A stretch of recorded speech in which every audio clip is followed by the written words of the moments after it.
You stumble across a new programming language. The design looks smart. It fixes exactly the things you've been complaining about in your current stack. You try a small project.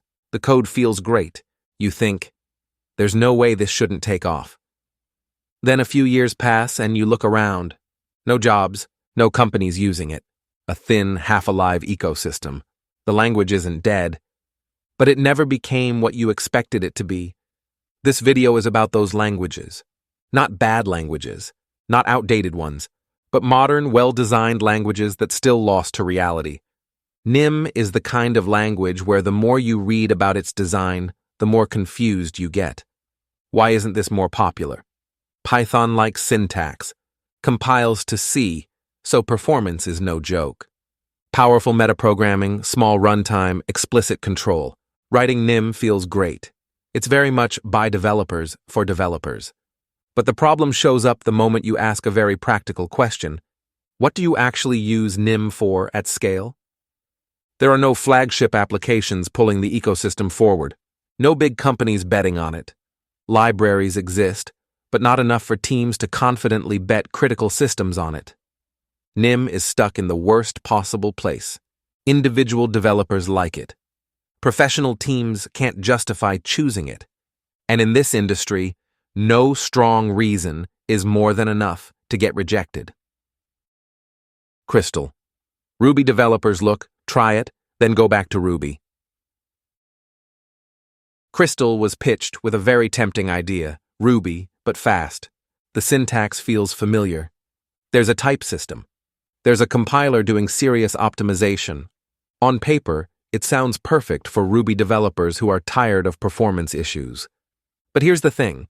People don't love Ruby just because of its syntax. They love it because it's dynamic, fast to iterate, and doesn't force you to think too much while writing code. Crystal keeps the syntax, but changes the experience entirely. Compile times appear. Type errors appear. The workflow starts to feel like any other compiled language, so Crystal ends up stuck in the middle. Not Ruby enough to keep Ruby developers. Not mature enough an ecosystem to attract everyone else. The idea wasn't wrong, it just misunderstood what users actually valued.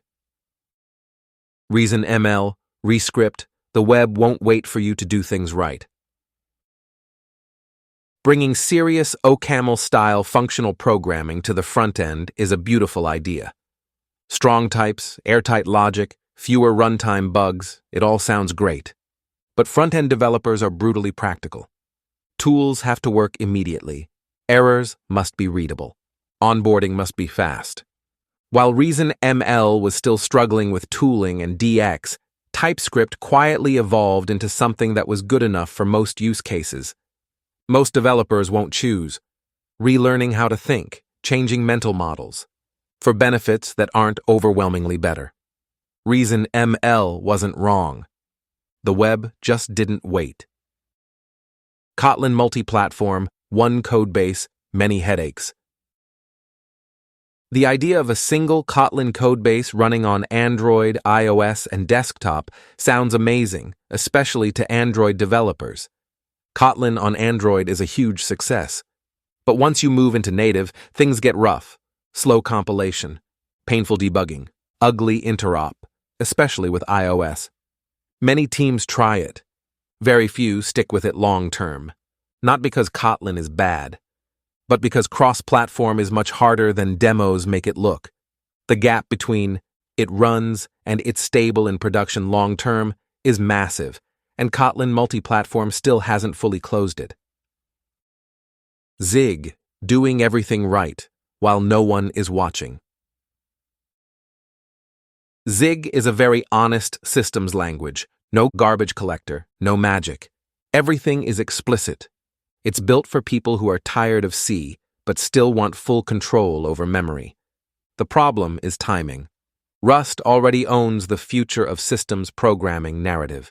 C is still everywhere. Rust has the ecosystem, the momentum, and the mindshare.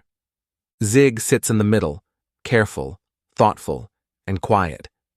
And in a crowded space, being quiet is usually a disadvantage. VLang, big promises, not enough delivery. V showed up with a lot of exciting promises.